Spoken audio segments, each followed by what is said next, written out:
You make $100,000 a year, you did everything right. You went to college, built a career, avoided mistakes, even got the promotion. And yet, it's the end of the month. Your credit card balance is creeping up. Savings feel small. Investments inconsistent. Your stress? Constant. How is it possible to earn more than 80% of the world and still feel broke? In the US, nearly 60% of adults live paycheck to paycheck, including six-figure earners. In Europe, debt levels are at historic highs. High income, high expenses, low security. This isn't a low-income crisis. It's a psychological one. The real reason you're still broke isn't your income. It's how your brain was programmed to behave with money. If you don't understand this, it won't matter if you make $50,000 or $500,000. You will stay trapped. If you want financial freedom, leverage, control over your time, subscribe now. What you learn will change how you see every dollar. Let's investigate. Meet Daniel. He makes $120,000 a year in a major US city. Good job, smart guy, works in tech. On paper, he's successful. But here's the breakdown: $3,200 rent, $850 car payment, $400 insurance, $1,100 eating out and lifestyle spending, subscriptions, travel, networking events, minimum credit card payments, student loans. At the end of every month, almost nothing left. Daniel isn't reckless, not gambling, not making catastrophic decisions. He's just living the normal version of success. And that's the trap. Nobody teaches you the financial system isn't designed to make you wealthy. It's designed to make you consume. From your first paycheck, the world upgrades around you. You get a raise, upgrade apartments, car, phone, lifestyle. And your savings? They stay almost the same. This is called lifestyle inflation. But that's only the surface. Underneath that is something much more dangerous: identity spending. You're not buying things because you need them. You're buying them because they confirm who you believe you are. The new car says, "I've made it." The luxury apartment says, "I'm successful." The designer clothes say, "I belong." But here's the brutal truth: if your income rises and your identity rises with it, your expenses will always chase your paycheck. You will never feel ahead. You'll just feel upgraded. Let's zoom out. For decades, financial advice was simple: earn more, so you focused on earning more. But what if earning more without rewiring your psychology just makes you a higher paid spender? Think about it. If someone making $40,000 saves 20, they build wealth faster than someone making $150,000 who saves 5%. Wealth is not built from income. It's built from behavior. And behavior is built from beliefs. Here's a belief most people don't even realize they carry: money is meant to be enjoyed now. Sounds harmless, right? But that belief, repeated every week, every purchase, every "I deserve this" moment, quietly destroys long-term leverage. Because money has two jobs: short-term pleasure, long-term power. Most people choose pleasure. Wealthy people prioritize power, and that choice compounds. Let's talk about compounding for a second. If you invest $1,000 and earn 8% annually, it grows. But what really changes your life isn't the 8%. It's time. The earlier you invest, the more time works for you instead of against you. But here's the psychological twist. Your brain is wired for immediate rewards, not delayed ones. Behavioral economists call this present bias. You value $100 today more than $150 next month, even if logically you know waiting is smarter. This isn't stupidity, it's biology. Your brain evolved for survival, not portfolio growth. So when you say, "I'll start investing next year," or "I'll save when I earn more," what you're really saying is, "My brain prefers comfort now over freedom later, and the system knows this." Credit cards are designed for frictionless spending. Buy now, pay later. One click, no pain. But when you invest, there's friction, research, risk, uncertainty, delay. So your brain chooses ease, and every easy choice pulls you further from wealth. Now here's where it gets uncomfortable. You don't have a money problem. You have a self-control architecture problem. Look at your environment. Is your phone filled with shopping apps? Do you get daily promotional emails? Are your friends constantly upgrading their lifestyles? Do you scroll through social media seeing curated success, vacations, watches, cars? You're swimming in a culture of consumption. And every day, without realizing it, you're being nudged to spend. Not because you're irresponsible, because you're human. Unless you consciously design a system that protects your future self, your present self will sabotage you. This is why two people can earn the same income and end up in completely different financial realities. One builds assets, the other builds liabilities. One buys things that pay them, the other buys things they have to keep paying for. And the difference isn't intelligence, it's psychological awareness. Let's go back to Daniel. One day, he realizes something disturbing. Despite earning more than his parents ever did, he has less financial security. His parents had one income, modest lifestyle, and a paid-off home. Daniel has a high income, high expenses, and high anxiety. What changed? The culture, the expectations, the normalization of debt. Student loans became normal.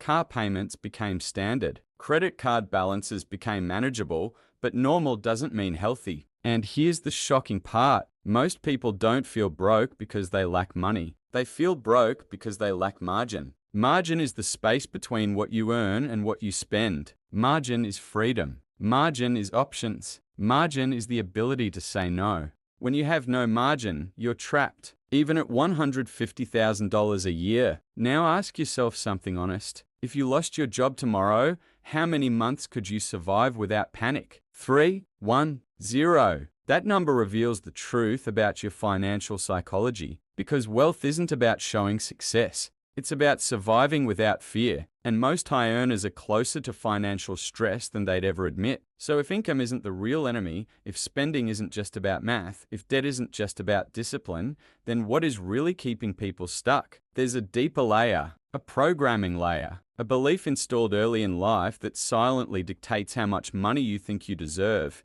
how much you're allowed to keep, and whether wealth feels safe or threatening. And this hidden script might be the real reason most people never escape. But the real reason most people stay broke isn't what you think. It's something far more uncomfortable. You don't stay broke because you don't know how to make money. You stay broke because invisible psychological forces quietly push you to lose it. And the most dangerous part, they feel normal. Let's peel back the first layer, lifestyle inflation. You get a raise. Your bank account grows. For about 3 months, then something subtle happens. Your standards change. Suddenly, the old apartment feels small, the old car feels outdated, the old vacation spots feel basic.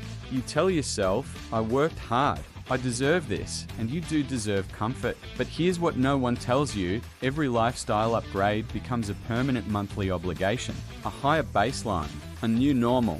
If you go from spending $3,000 a month to $5,000 a month, you don't just need more income, you need more stability, more security, more certainty. Your financial survival number increases, and your freedom decreases. This is the golden handcuff effect. You're earning more, but you can't afford to slow down. You can't afford to take risks. You can't afford to quit, because your lifestyle now depends on your paycheck. And the system rewards this behavior. Why? Because consumers drive economies, not investors. Now let's go deeper. Status signaling. Humans are tribal. For thousands of years, survival depended on belonging. So your brain evolved to care deeply about how others perceive you. In modern society, status is often communicated through spending. The watch, the car, the neighborhood, the vacation photos. But here's the twist. Research in behavioral psychology shows that most people overestimate how much others notice their purchases. It's called the spotlight effect.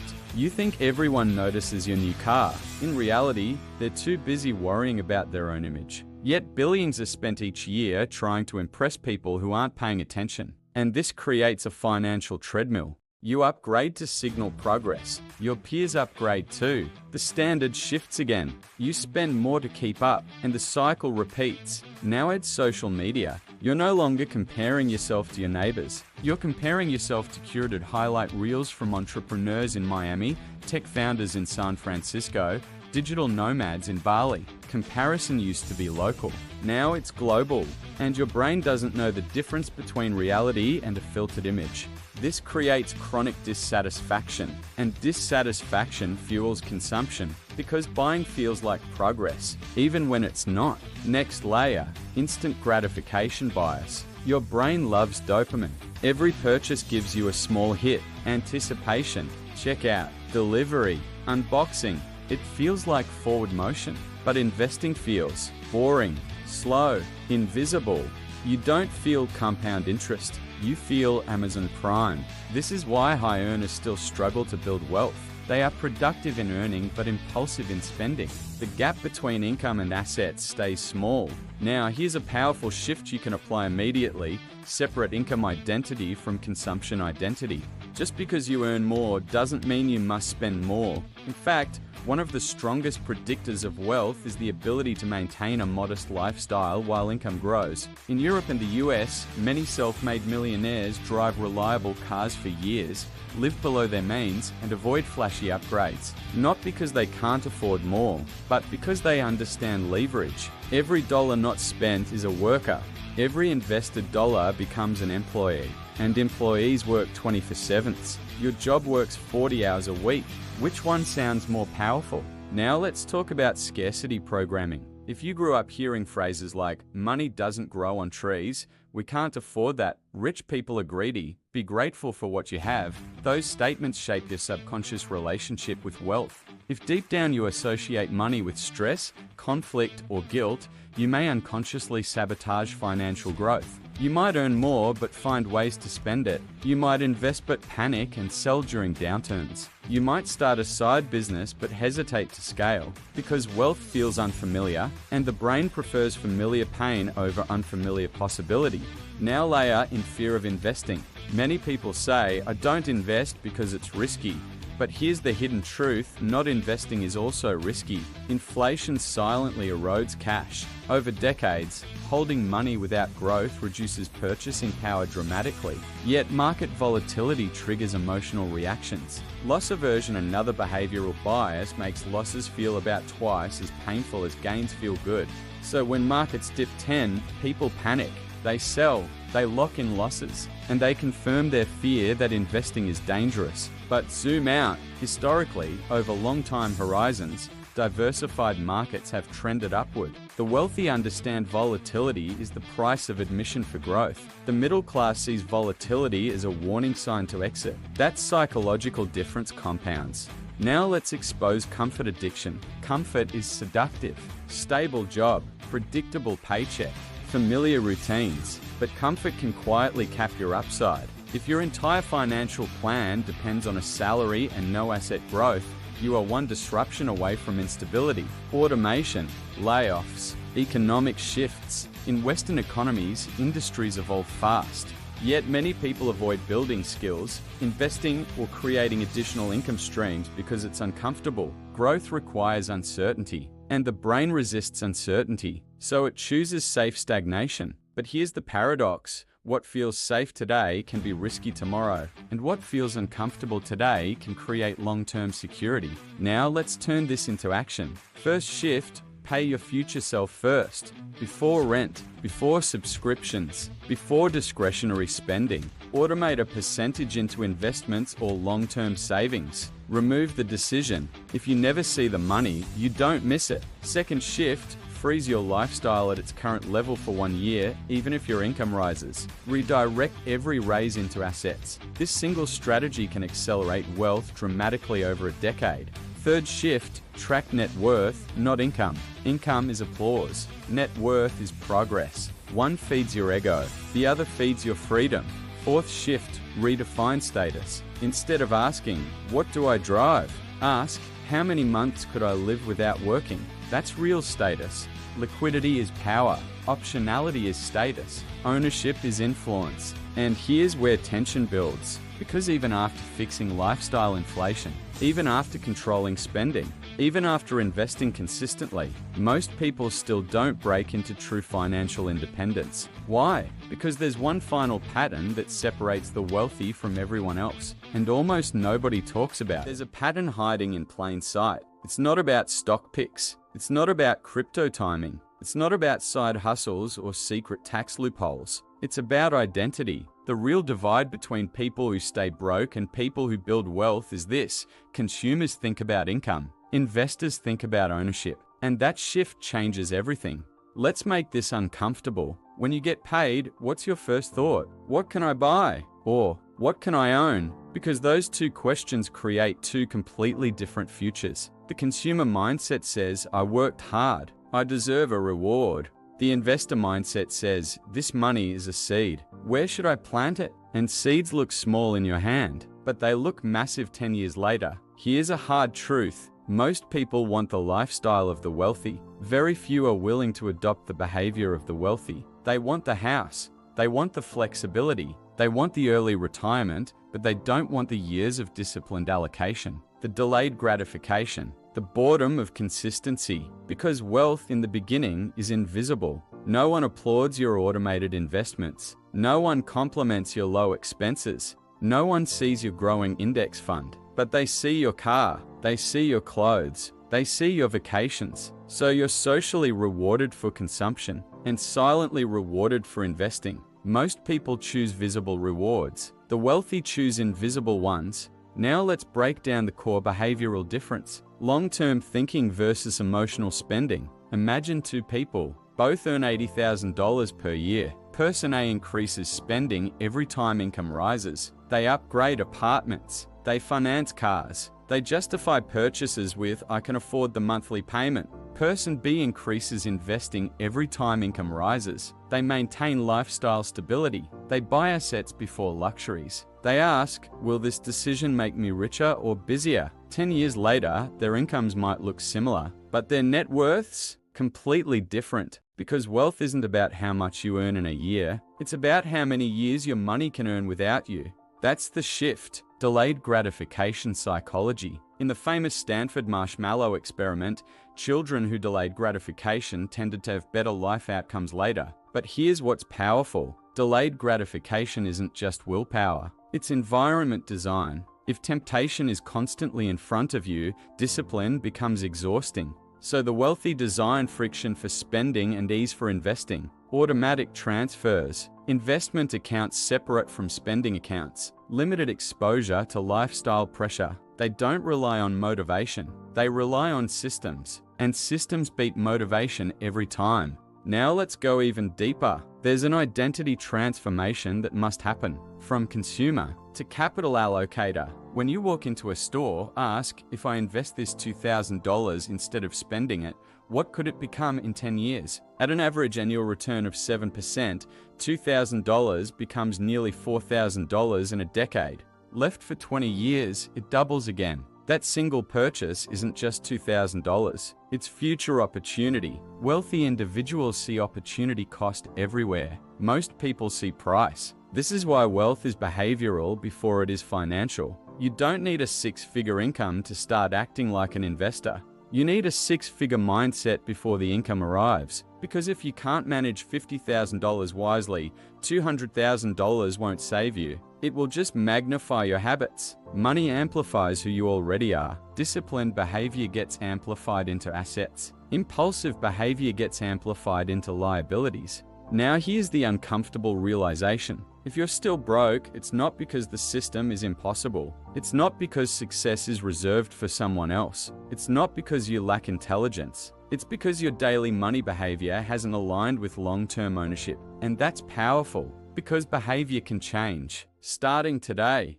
start tracking net worth monthly. Automate investing before spending. Delay major purchases by 30 days. Increase investments every time income rises. Focus on assets that generate cash flow or appreciate over time. Small shifts, repeated consistently, over years. That's how financial freedom is actually built. Not in a viral trade, not in a lucky break, not in a get-rich-quick fantasy, but in disciplined, often boring, long-term decisions. Here's the final punch. If you stopped trying to look rich and started trying to become financially unshakable, your entire decision-making process would change. You would value flexibility over flash, ownership over optics, margin over materialism. And once that identity locks in, income becomes a tool, not a trap. You stop chasing money emotionally. You start directing it strategically. And that's when momentum builds. That's when compounding works in your favor.